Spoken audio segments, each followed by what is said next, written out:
Hello everybody and welcome to Kindwyn's Coastal Reads, and today I'm going to be reading to you another Grimm's fairy tale, and this one is called Dr. Knowall. Okay, so let's begin. Dr. Knowall. Knowall. There was once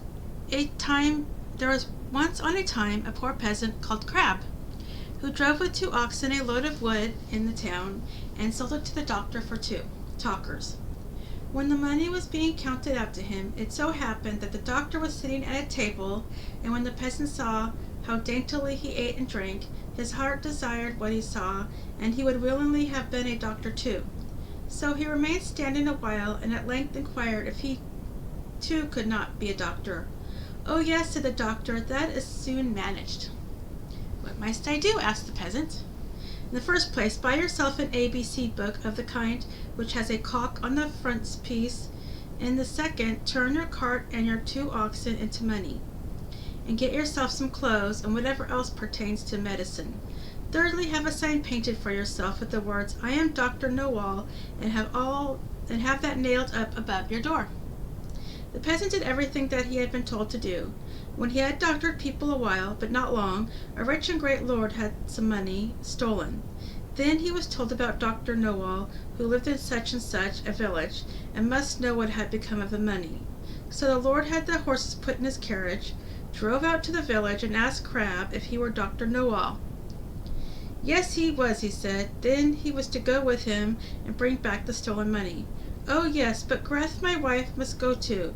The lord was willing, and let both of them have a seat in the carriage, and they all drove away together. When they came to the nobleman's castle, the table was spread, and Crab was told to sit down and eat. "Yes, but my wife Greth too," said he, and he seated himself with her at the table. And when the first servant came with a dish of delicate fare, the peasant nudged his wife and said, "Greth, that was the first," meaning that the servant who brought the first dish.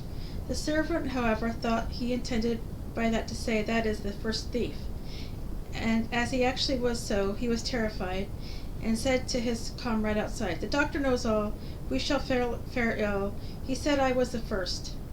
The second did not want to go in at all, but was forced. So when he went in with his dish, the peasant nudged his wife and said, "Greth, that is the second." The servant was just as much alarmed, and he got out. The third did not fare better, for the peasant again said, "Greth, that is the third."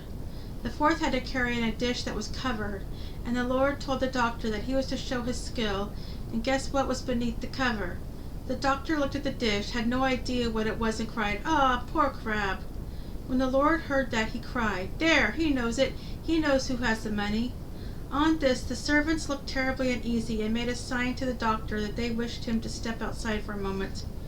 When therefore he went out, all 4 of them confessed to him that they had stolen the money, and said that they would willingly restore it, and give him a heavy sum into the bargain, if he would not denounce them, for if he did they would be hanged.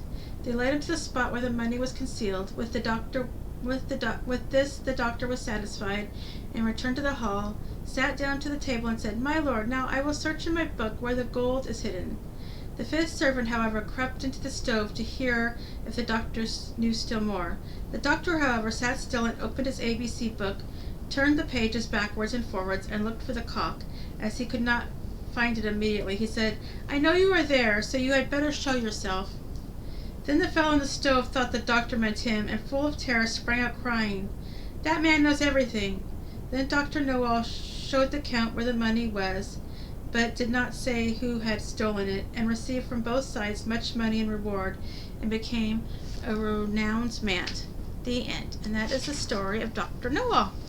And thank you for watching my little video and story today, and I will be back tomorrow with another fairy tale, and hope you all have a good night. Bye!